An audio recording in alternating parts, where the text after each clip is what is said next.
And why is this stuff so important? It's because once work made for hire comes into the picture, everything you just learned about initial ownership and transfer of rights goes right out the window. And that's because under work made for hire, not only are you not the initial owner of the work, legally, you are not the initial author of the work either. Technically, you do not exist. There's someone you should know.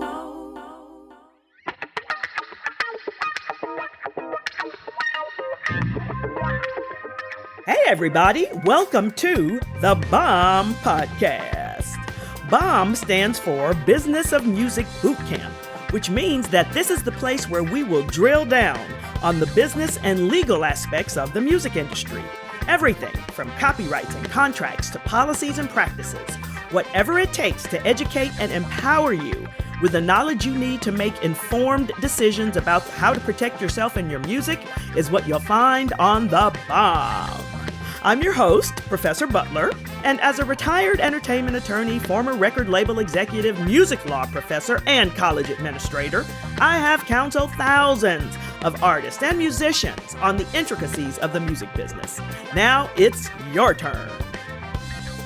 The information in this podcast is not intended, nor should it be construed as legal advice. If you have questions of a legal nature, we strongly recommend that you contact an attorney in your local jurisdiction who specializes in music and/or entertainment law. For guidance, check out our website at professorbutler.com and sign up to receive a free resource on how to find the right lawyer for you. And now, your host of the BOM Podcast, Professor Butler. Hey everybody, welcome to the BOM Podcast, episode number 10. I'm your host, Professor Butler, and I know what you're thinking. Where in the hell has she been? And why does she sound so weird? Well, the first part is, a couple weeks ago, I took a badly needed vacation. Now that I have to be honest about. But last week, I started having technical difficulties where nothing I plugged into my new MacBook Air seemed to want to work, and that included my microphone. So I decided, rather than go one more week without an episode, I'll just go ahead and record using my laptop audio. So my apologies if this sounds a little crappy, but I know how much you need this information. And what kind of educator would I be if I deprived you of what you need to protect yourself and your music one more day? I just appreciate you tuning in, for being here, and want to welcome you back to the BOM Podcast. All right, so as you may or may not recall, 2 weeks ago, I talked about 50 Cent's lawsuits against Rick Ross. The primary focus of episode 9 was 50's right of publicity and how he signed over his publicity rights to his then record company, Shady Aftermath. Well, I also briefly mentioned another reason why the lawsuit failed. It had to do with the ownership of the master recording and a legal concept known as work made for hire, sometimes known as work for hire, the subject of today's episode. You see, 50 Cent initially sued Rick Ross for using one of 50's number one hits, a song called In the Club, in Ross's mixtape. And although Rick Ross did not have permission to use the sample, only the owner of the sample can give permission to use it or challenge someone in court for its unauthorized use. And what the court found was that although 50 was the artist, he was not the owner of the sound recording. The record and any rights 50 may have had in it, the performance embodied on the record, and everything else he signed away in his recording agreement. After I shared that little tidbit of information, I kind of left it at that, promising that I would revisit the subject of work made for hire at a later time. Well, the good news is that time is now. The really good news is that I have so much information to cover that I'm going to have to split this subject into 2 episodes. If you'd like more information on the background and legal issues between 50 Cent and Rick Ross, please check out episode 9 at your leisure. But in the meantime, let's get down to business. In a letter I received from an artist and songwriter named Sophia, Sophia writes, "Dear Professor Butler, I am a songwriter based in Nashville, Tennessee. I usually write songs for up-and-coming country artists, but was recently offered the chance to write for a publishing company as an in-house songwriter. I'm really excited about the prospect of receiving a steady income and benefits." Don't forget that part. "My goal is to build my brand and establish myself as a songwriter first, then maybe enter into a record deal as an artist. Her question is this: should I take the staff writer job or remain as an independent songwriter? Sincerely, Sophia." Okay, before I address Sophia's situation, allow me to first digress a moment about the problems associated with teaching about the business and legal aspects of the music industry. Many of the concepts that I talk about have to do with the law, copyright and contract law in particular, which means they may be somewhat complicated and a little difficult for laypersons or non-lawyers to understand. One reason for that is because in law school, you learn all of the law in a very concentrated fashion over a period of years. Then when you go into practice, you begin to apply what you've learned to real life cases where you learn and understand it even more. Now, I'm a firm believer that hands-on experience is one of the best ways to learn anything new. But when it comes to most things, especially business and legal affairs, you still need to have some form of foundational knowledge so you'll understand what the heck you're doing and saying. Of course, that foundational knowledge can be built upon over time as you practice your craft. Well, the issue here is that most, and when I say most, I mean most people in the music industry do not have the foundational knowledge they need to protect themselves and their music. And for years, no one, except for me and my esteemed colleagues in music business education, ever really taught artists, musicians, and songwriters like you about the business and legal aspects of your careers. So then, how do you learn this stuff? Well, just like anything else, you're going to either learn it from school or you're going to learn it on the streets. And it's that street knowledge that drives me crazy because you'll end up learning just enough to confuse you even more.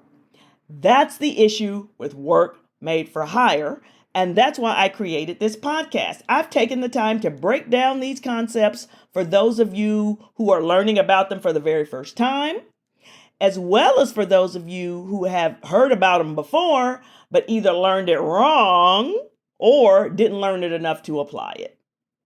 For example, just because you create an original fixed expression doesn't necessarily mean that you will own what you create.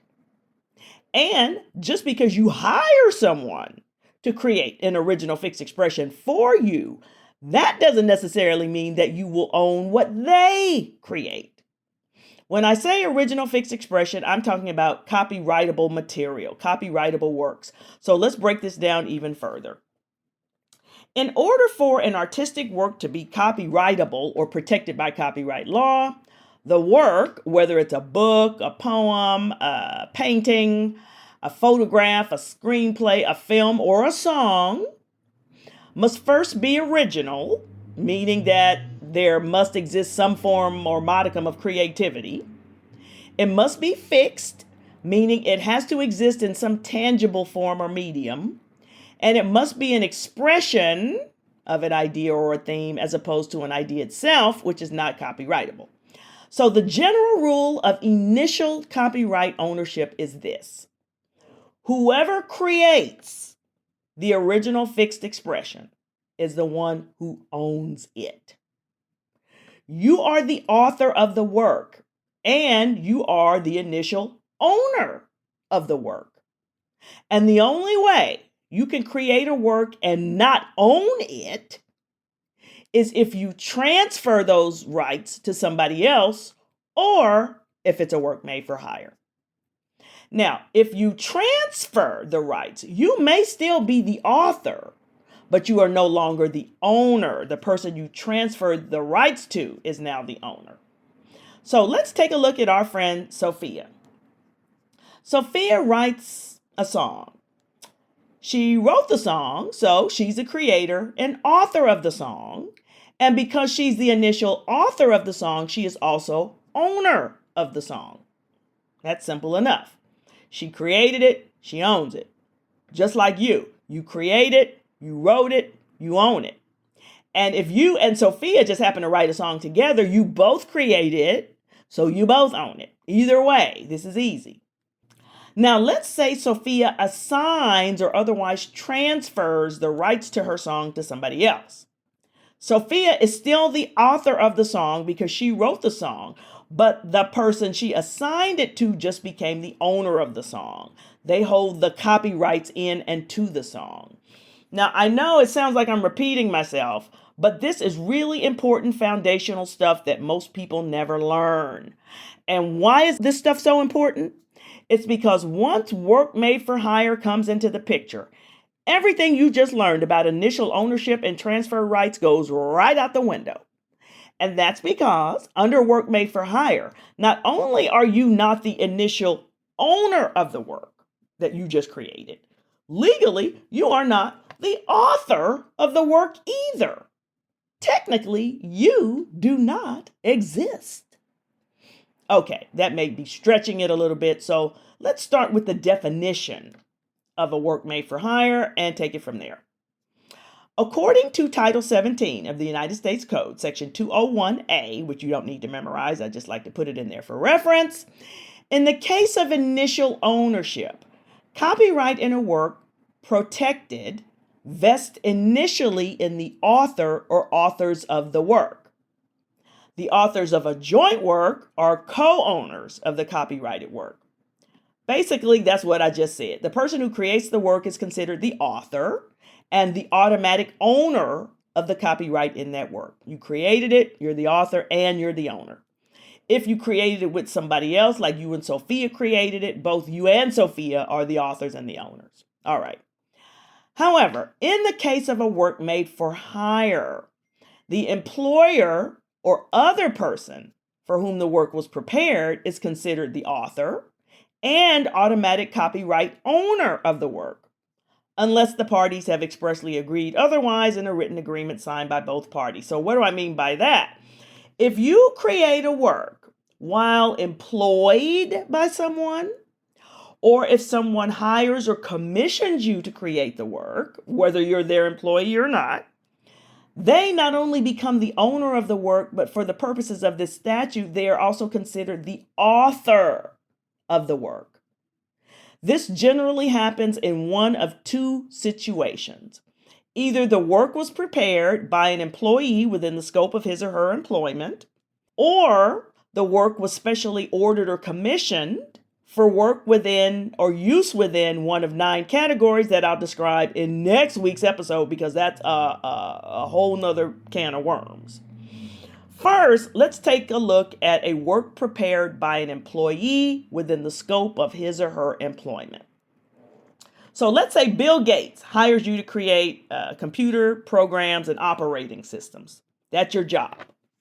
One day, while at work, you create an operating system and decide to call it Windows. The question becomes, who owns Windows? Well, under the rule of initial ownership, remember, you created it, you own it, right? Wrong, because you are one of Bill Gates or Microsoft's employees. And under the law of work made for hire, not only do you not own Windows, you didn't create Windows. Who created Windows? Bill Gates did. Or better yet, Microsoft did. Microsoft, as the employer, is considered to be both the owner and the author of the work. So then who are you? And what do you get? Well, you're an employee and you get your regular paycheck and whatever else Bill Gates decides to give you, if anything. A bonus of some kind or credit of some kind would be nice, but it is definitely not required. This first type of work made for hire says that if whatever you create was done so within the scope of your employment or as part of what you were hired to do, then your employer will automatically be the one to own your creation, not you. And according to the statute, your employer not only owns it, they created it, and you have no rights in or to the work whatsoever. Now, in order for this form of work made for hire to apply, you must be an employee and the work must be created within the scope of your employment. So first, how do you know whether or not you're an employee whose work was within the scope of your employment? Well, it depends on the level of control that your employer or the person who hires you has over your work.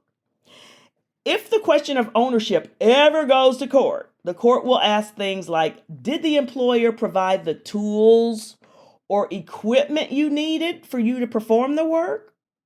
Or did you provide your own tools and equipment? Did you perform the work at the employer's place of business? Or did you perform the work at a location of your choosing? Were you retained for a continuous or a long period of time? Or were you hired on a one-time basis? Did the employer control when, where, and how you worked? Or did you determine your own schedule? Were you paid a salary or an hourly wage? Or did you receive a flat fee? Did the employer provide you with benefits like health insurance or workers' compensation? Or were you self-insured? And finally, did the employer take out payroll and Social Security taxes? Or did they send you a 1099? All of these are used to determine whether or not you were an employee for work made for hire's sake. Because if you were an employee and the work was created during the scope of your employment, you will not own the work you created, your employer will. Now, the IRS, the Internal Revenue Service, has an entire criteria for the classification of employees versus independent contractors because there are tax ramifications associated with depending on which one you are. Under the common law, you must examine the relationship between the worker and the business. And the facts or information that provide this evidence falls into three different categories. There's behavioral control, there's financial control, and then there's the relationship of the parties. Behavioral control covers information that shows if the business has the right to direct or control what work is accomplished, how the work is accomplished, and whether it's accomplished through instructions, training, or other means. Basically, do they control your behavior? The second kind of control is financial. That covers information that shows if the business has the right to direct or control the financial and business aspects of your job, how you're paid, when you're paid, whether you get benefits, etc., etc. And finally, there's a relationship of the parties, which covers information that shows the type of relationship the parties had. Meaning, have you been working together for a long period of time? Is this a new relationship? Is it a long-term versus a short-term relationship? Stuff like that. The point is, the more control that the person or employer exercises over you and over the work, the more likely it is that you are an employee. Which means that anything you create while you're working for them that is part of your job description or within the scope of your employment, the employer will own, not you. As a matter of fact, you don't even need an employment agreement or any kind of contract when you're an employee who creates a work within the scope of employment because work made for hire status is automatic when you have an employee-employer relationship. So the second part of that definition is, if you're an employee, did the work come about from the scope of your employment? Did you create the work during the scope of your employment? So how do you know whether you're creating a work within the scope of your employment? Well, the Copyright Act unfortunately, does not define scope of employment. However, according to the Copyright Office's Circular number 30, which I'm going to link in the show notes, some of the factors to consider are very similar to those that we look at when we're trying to determine whether or not you're an employee. Basically, the more control the person or employer has over what, how, when, and where you create the work, the greater the likelihood that what you were hired to do is therefore within the scope of your employment. And it includes factors like, was there any special skill required to create the work? Where the work was created? Did the hiring party provide the space, material, or tools to create the work?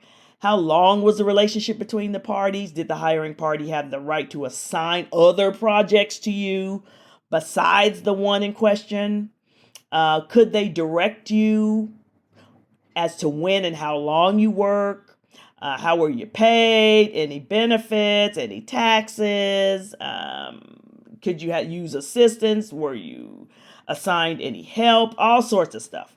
It's important to note, however, that none of the factors I just described here or under the section as to whether or not you're an employee are definitive. What that means is if you had created the Windows operating system in your garage or in your basement at home, right?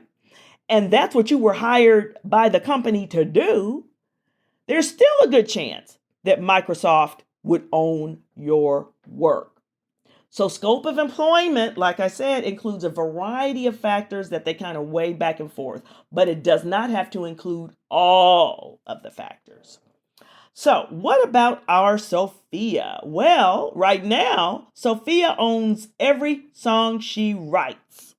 She is the initial owner and the initial author of her work. She has the right to license it or transfer those rights to those songs to whomever she wants. But once she takes that full-time job with benefits with the publishing company as a staff or an in-house songwriter, Sophia will become their employee.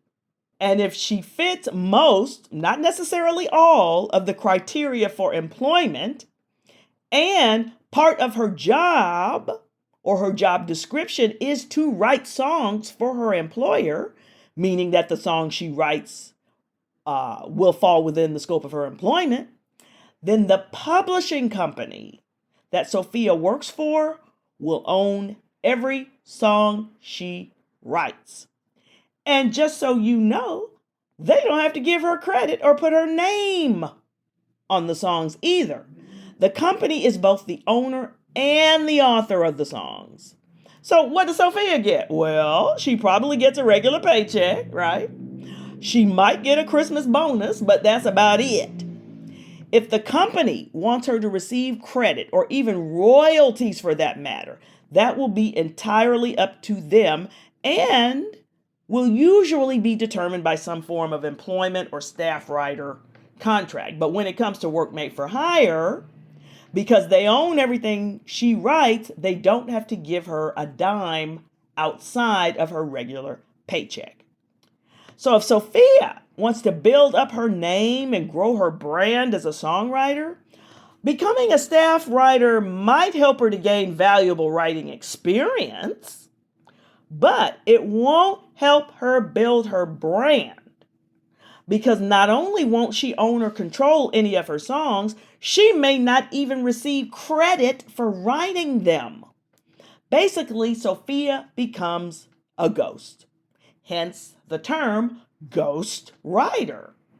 Now, ghost writers can be both employees and independent contractors, but regardless of how they came to be, they are generally workers for hire with no rights whatsoever in the music they create, not even the right to receive credit. I'm going to stop here because although I mentioned that there are two ways to create a work made for hire, one being a work created by an employee within the scope of employment, the other being a specially ordered or commissioned work with a contract where the work fits within one of 9 categories, That second part is just as long and just as complicated as this first part, so I'd much rather save that for another episode. Not only that, but maybe I'll have my microphone working by then. In the meantime, what did we learn today? Well, first we learned that initial ownership is when you create the work, you become the initial author and the initial owner of that work. And the only way that you cannot own what you created is if you assign or transfer it to somebody else or have what you created qualify as a work made for hire. There are two ways to create a work made for hire. The one we just discussed in this episode, which is a work created by an employee within the scope of employment. And the second that we'll discuss next week is a specially ordered or commissioned work that fits within 1-9 categories and has a contract associated with it. Finally, staff writing and ghostwriting may pay the bills, which is fine because we need to eat. But if you're trying to get your name out there, these revenue streams may not help you as much as you think because they are not guaranteed to get you credit for what you write. Okay, that's all for this episode of the Bomb Podcast. I hope it wasn't too hard to listen to because of the sound issues, but tune in next week for part 2 of What is a Work Made for Hire, where we will explore how independent contractors create works for hire. Until then, take care, and I'll see you next week. Thanks for joining me on the Bomb Podcast. If you were educated, empowered, or inspired by what you heard, please subscribe today to be the first to receive the latest episode. And don't forget, post a review, tell a friend, follow me on social media, and join my tribe at ProfessorButler.com.